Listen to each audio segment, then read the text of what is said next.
kenalan dulu yuk sama kita. Aku Dwi ya. Aku Dini. Dan aku Nanda. Kali ini kita akan membahas tentang dokumen perdagangan luar negeri. Apa sih dokumen perdagangan luar negeri? Let's check this out. Kegiatan perdagangan luar negeri merupakan perdagangan berdokumen karena transaksi jual belinya harus didukung oleh dokumen-dokumen tertentu.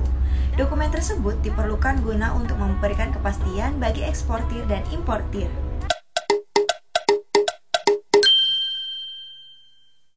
Menurut Amir MS 1996, dokumen perdagangan luar negeri dikelompokkan menjadi 3 kelompok, yaitu 1. Dokumen induk. Dokumen induk adalah dokumen inti yang dikeluarkan oleh Badan Pelaksana Utama Perdagangan Internasional yang fungsinya sebagai alat pembuktian realisasi suatu transaksi. Definisi Bill of Lading adalah surat tanda terima barang yang telah dimuat di dalam kapal laut yang juga merupakan tanda bukti kepemilikan barang dan juga sebagai bukti adanya kontrak atau perjanjian pengangkutan barang melalui laut. 1. Bukti tanda penerimaan barang yaitu barang-barang yang diterima oleh pengangkut atau carrier dari pengirim barang atau shipper atau eksportir ke suatu tempat tujuan. Sebelum kita lanjutin videonya, jangan lupa di like, komen, subscribe, dan share ya. Terima kasih. Tempat tujuan dan selanjutnya menyerahkan barang-barang tersebut kepada penerima atau importir. 2. Bukti kepemilikan atas barang atau document of title yang menyatakan bahwa orang-orang yang memegang Bill of Lading merupakan pemilik dari barang-barang yang tercantum pada Bill of Lading. 3. Bukti perjanjian, pengangkutan, dan penyerahan barang antara pihak pengangkut dengan pengirim atau eksportir. Jenis Bill of Lading atau BL. 1. Berdasarkan kepemilikan Bill of Lading yaitu A. Bill of Lading atas pemegang atau BL. B. BL atas nama atau straight BL. C. BL atas nama kepada order. Kedua, berdasarkan pernyataan dalam pembuatan yaitu A. Receivement of shipment Bill of Lading. B. Bird Bill of Lading. 3. Berdasarkan bentuk Bill of Lading. A. Short form Bill of Lading. B. Long form Bill of Lading. C. Through Bill of Lading. D. Combined Transport Bill of Lading. E. Liner Bill of Lading. F. Character Bill of Lading. G. Ocean Bill of Lading. H. Host Bill of Lading. I. Express Bill of Lading. Keempat, berdasarkan kondisi Bill of Lading atau BL. A. Clean Bill of Lading. B. Unclean Bill of Lading. C. Style Bill of Lading. Pengangkutan udara yaitu Airway Bill atau AWB merupakan kontrak pengangkutan melalui sarana transportasi udara. Shipper akan memperoleh dokumen Airway Bill atau AWB.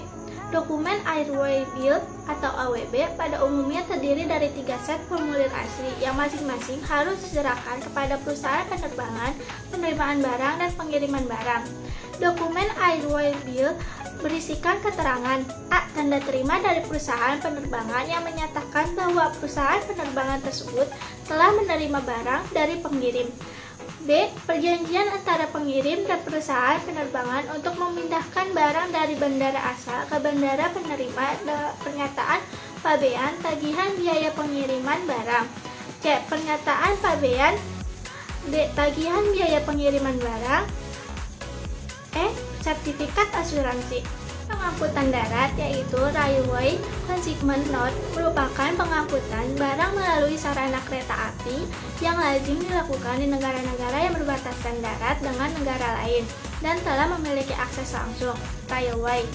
Contoh, negara di wilayah Asia Tengah dan Eropa.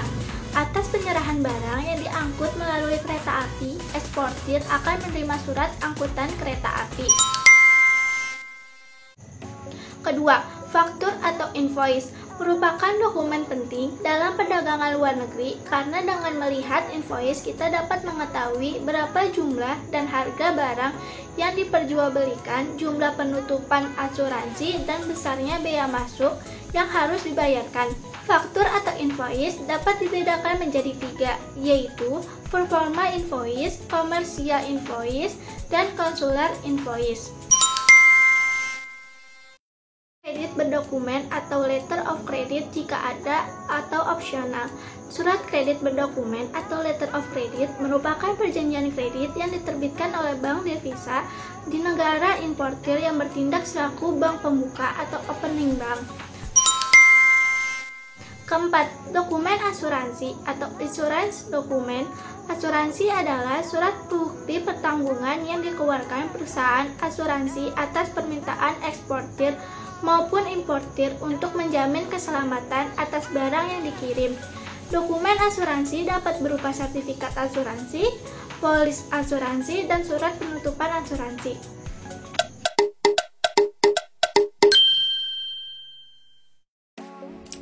Yang kedua, dokumen penunjang.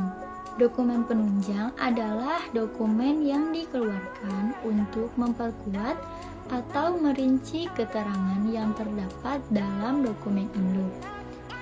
Yang termasuk dalam dokumen penunjang yaitu 1. Daftar pengepakan atau packing list.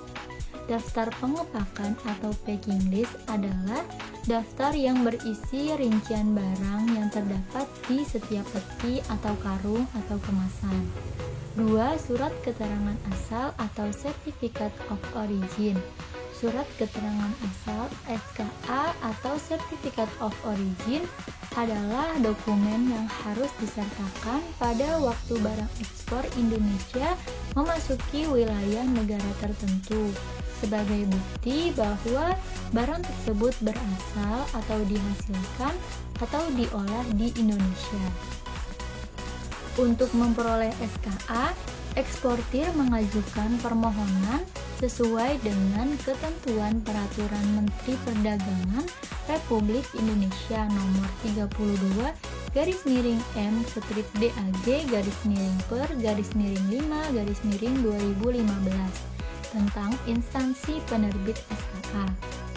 Jenis-jenis SKA antara lain 1. SKA preferensi digunakan dalam rangka memenuhi ketentuan yang ditetapkan oleh suatu negara atau sekelompok negara terhadap ekspor barang-barang tertentu yang berasal dari suatu negara lain berdasarkan perjanjian internasional atau unilateral.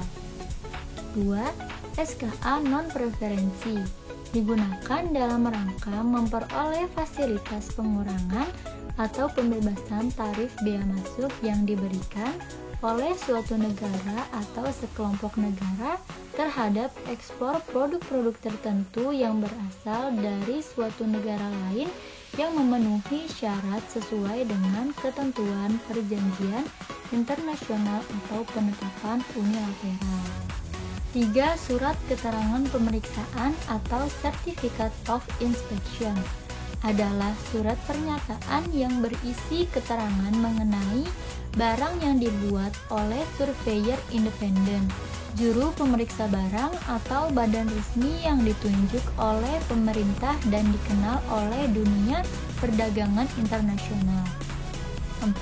Sertifikat mutu barang atau Certificate of Quality diterbitkan oleh Pusat Pengujian Mutu Barang atau PPMB beserta jajarannya yaitu Balai Pengujian dan Sertifikasi Mutu Barang atau BPSMB yang tersebar di berbagai daerah di Indonesia. Sertifikat mutu barang ini berisikan informasi mengenai hasil analisis barang atas dasar pemeriksaan laboratorium. 5.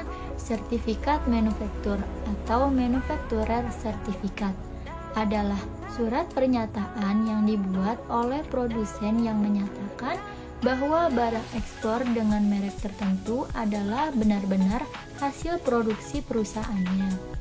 6. Keterangan timbangan atau weight note adalah catatan berisi rincian berat dari setiap peti atau kemasan yang menyebutkan berat kotor dan berat bersih, dihimpun menjadi satu daftar yang total keseluruhannya sama dengan total berat kotor dan total berat bersih yang tercantum dalam commercial invoice. 7.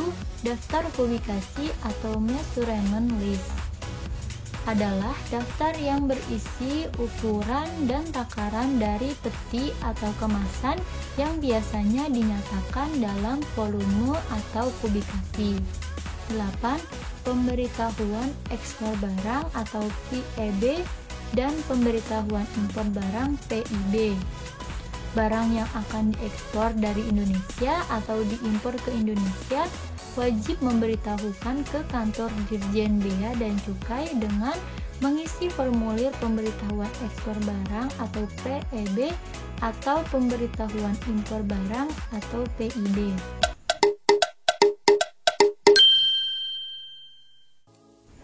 Yang ketiga, dokumen pembantu. Terdiri dari 3 jenis, yaitu 1. Petunjuk pemakaian atau manual instruction adalah keterangan rinci mengenai tata cara dan tata kerja suatu alat, termasuk uraian mengenai proses produksi dari suatu komoditi. 2. Skema tata letak mesin atau layout schema adalah gambar denah tata letak mesin di dalam pabrik yang susunannya disesuaikan dengan urutan proses produksi dan bertujuan untuk memperoleh efisiensi dan produktivitas yang optimal pada saat berproduksi. Ketiga, brosur atau selebaran adalah lembaran promosi yang berisi keterangan singkat mengenai suatu produk yang bertujuan memberikan informasi produk kepada para konsumen.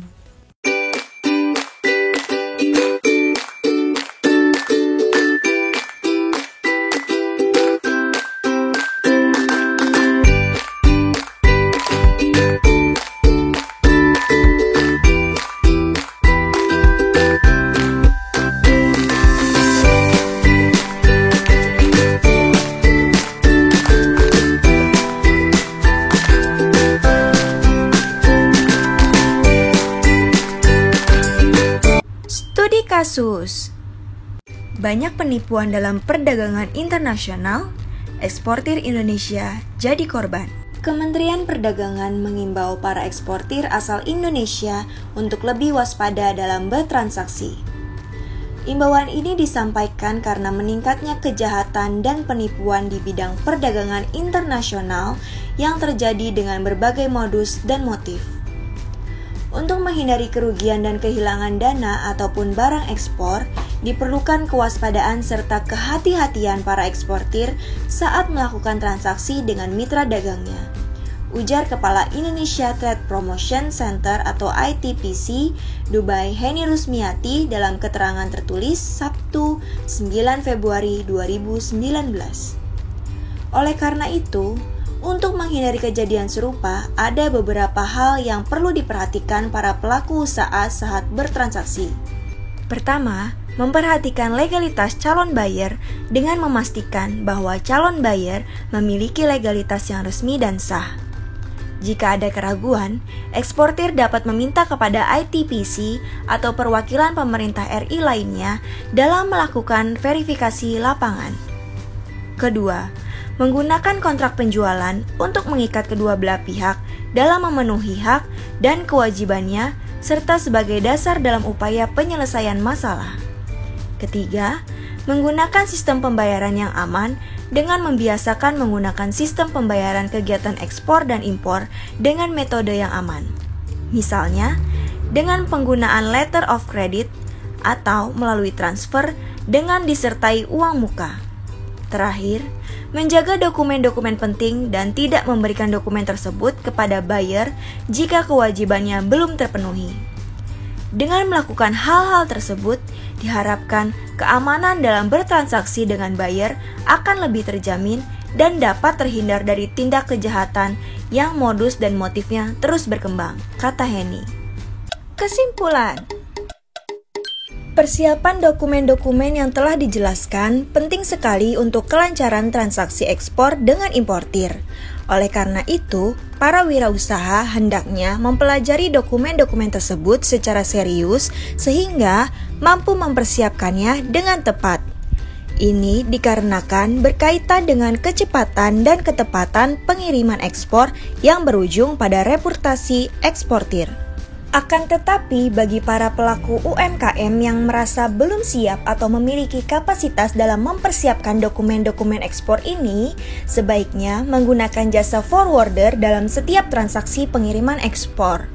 For your information, forwarder mampu membantu eksportir dalam konsultasi atau pengurusan dokumen ekspor selain dalam pengiriman.